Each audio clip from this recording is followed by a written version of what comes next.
This is an update on Charlie's Savic Mickey 2XL cage.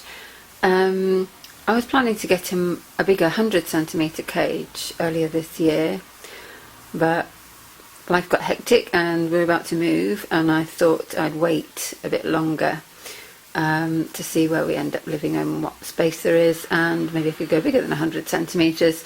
So I had to rearrange a few things recently in his current cage, mainly since he had a new wheel a few months ago, and his Carly Wonderland wood wheel broke with a big bang one night. The bearings went, and I ordered another one and it was broken, and I ordered another one, it was broken, and poor Charlie didn't have a wheel in the meantime, so he had a flying saucer as a temporary measure.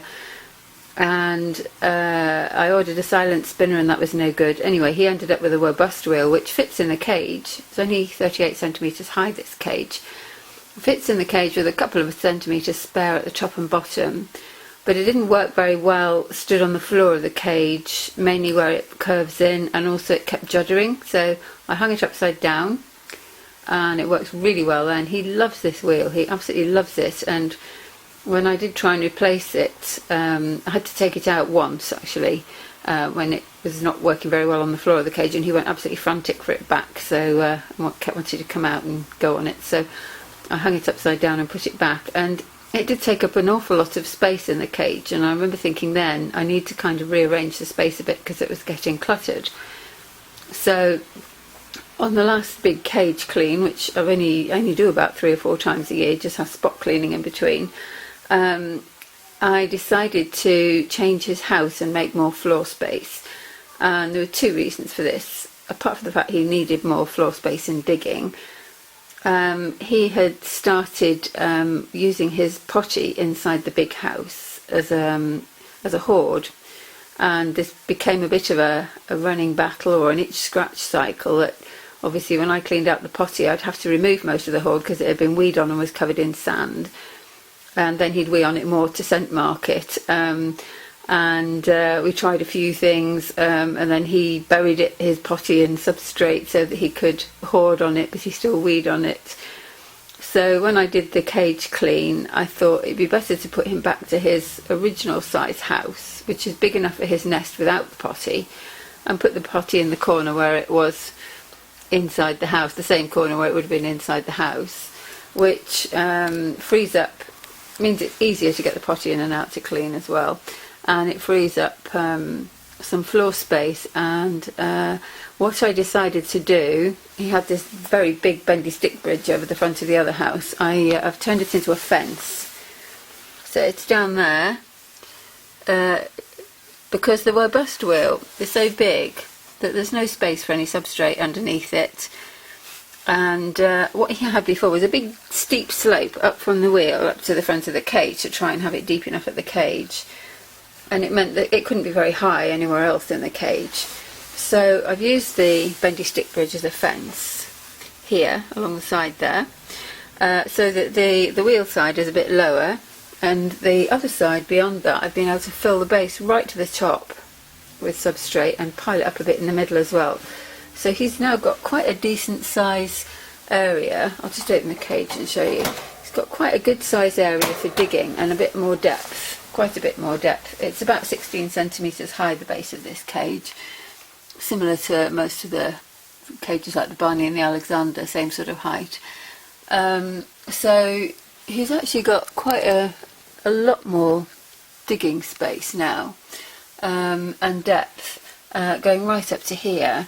And then it starts to slope down the other side of that fence down there under the Sputnik, and goes right down to the wheel.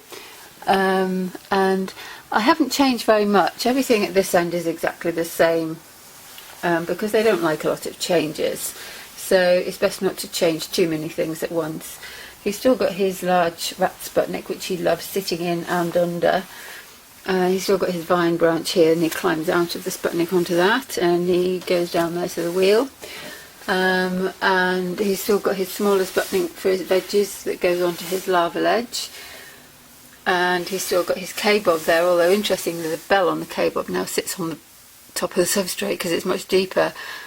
I had to change his water bottle because the water bottle stand wouldn't fit once the substrate was higher. It was too tall. So he's now got a Fair Plus drinky bottle, which I quite like. It fits on the cage quite well as a little thing, little holder, slots onto the bars, and then the bottle just sits in it. So it's as good as a bottle holder, really. It fits on the inside, basically, like the bottle holder did. Because the substrate is so much deeper, I was a bit concerned about the weight of the granite tile that he has, the rough stone tile that is under his water bottle to help keep his nails short. And I did think about taking it out, and then I thought, well, the lava ledge isn't really enough on its own to keep his nails short. So what I did, I had a little cardboard hay house that he used to use as a step. He wasn't really interested in it apart from using it as a step up, and he doesn't need a step up now because everything's higher up.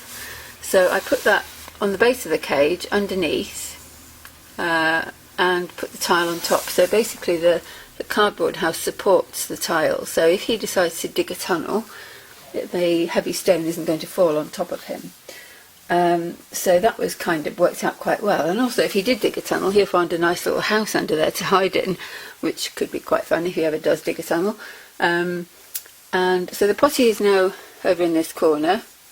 It was in that corner before, but it was inside a much bigger house. And he's got the little house here. And last night he moved in there, he packed a load of food and tissue paper, and moved in there and has filled up the doorway. But then this morning I found there's also a great big mound over here under his lava ledge.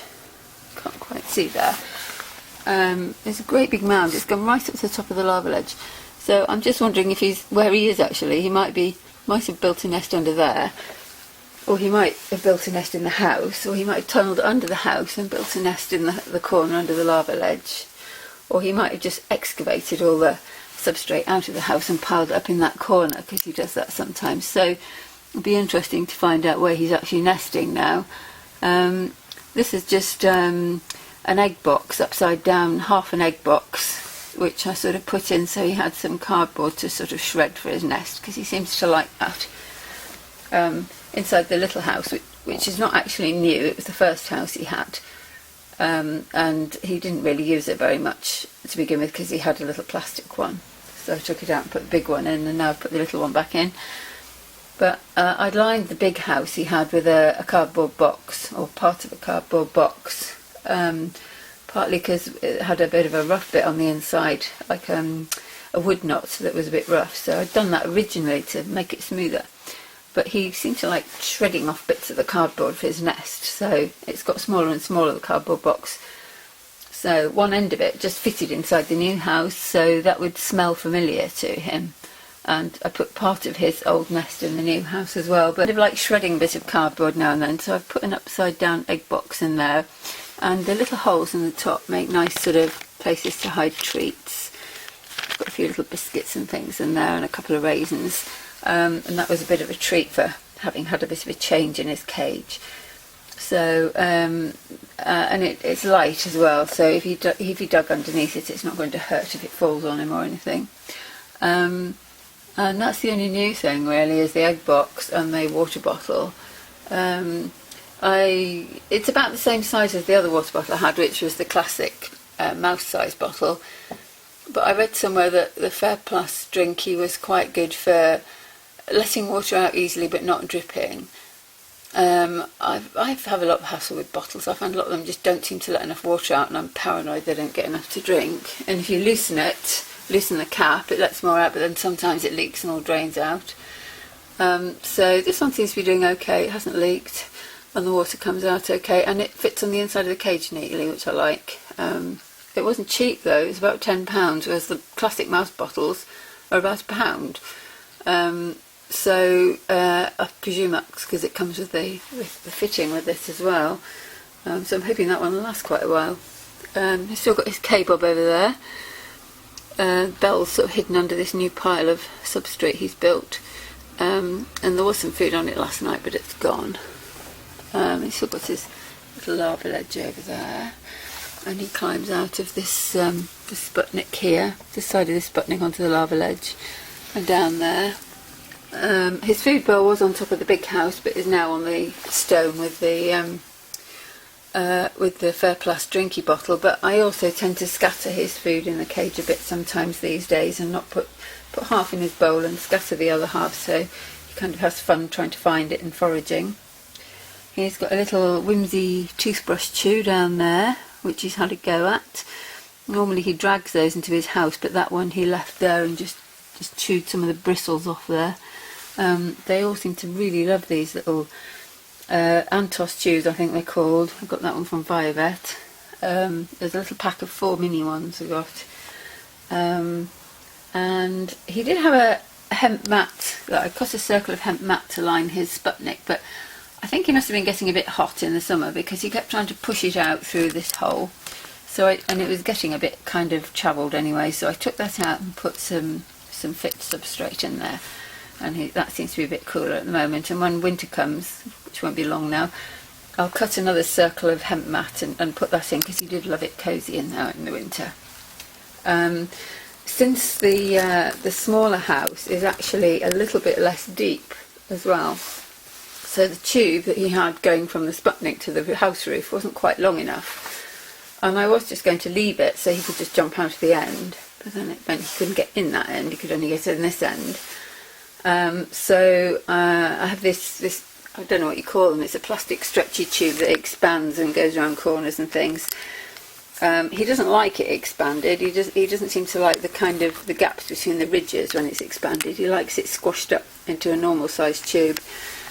And this is the one I normally use to get him out of the cage when he's half asleep. I put it over the house door and put a treat in the end, and he walks in, and that's how he tends to come out.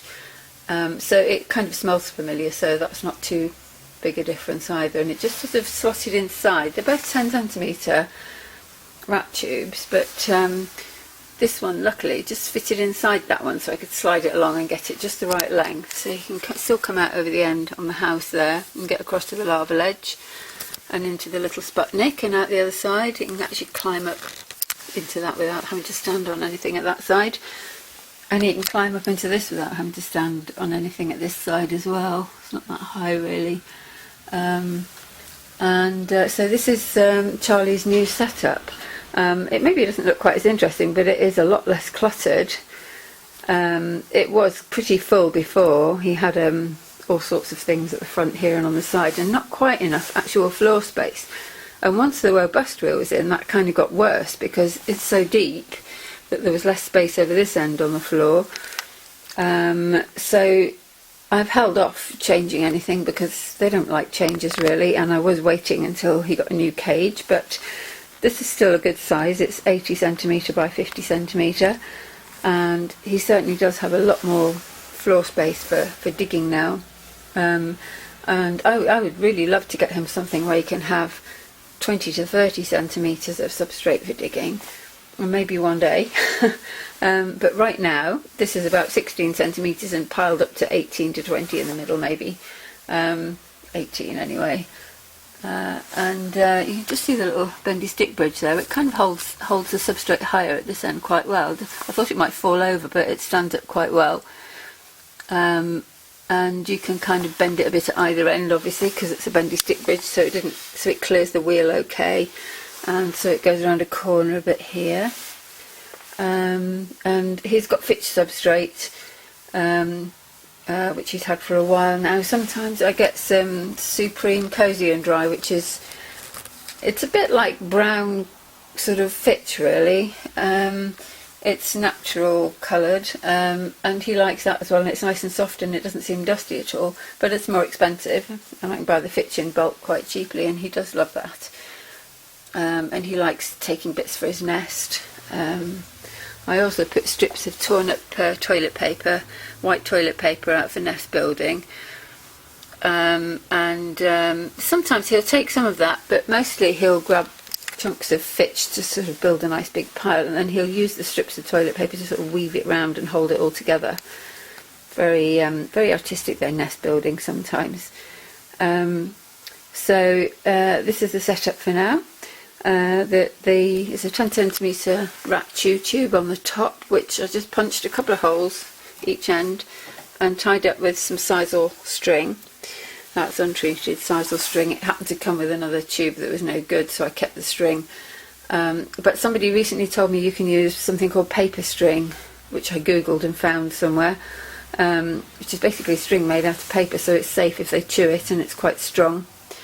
And so is the sisal string. And somebody also told me about some kind of metal hanger things you can get for rat toys or rat hammocks that are quite wide, so they're not likely to get their feet caught in them, but they also hold things up. But for now I'll stick with the sisal string. And I can't remember what that purple tube's called. It's one of those concertina things that pulls out and you can go around corners and all sorts. He's got his hamster sized Sputnik over there for his veggies, which he just goes through rather than sit in and out. And the rat sized Sputnik there, which he loves. That's one of his favourite places to sit. And he loves sitting underneath it, where it's kind of like a little roof over his head. Often find him sitting here under there, just looking out through the bars at the front here. And that's where he comes if he wants to come out. He'll just sit there looking at you very sweetly. I'm not going to disturb him because it's lunchtime and he'll be fast asleep. And this thing here is something that has been on for a long time and I can't get it off.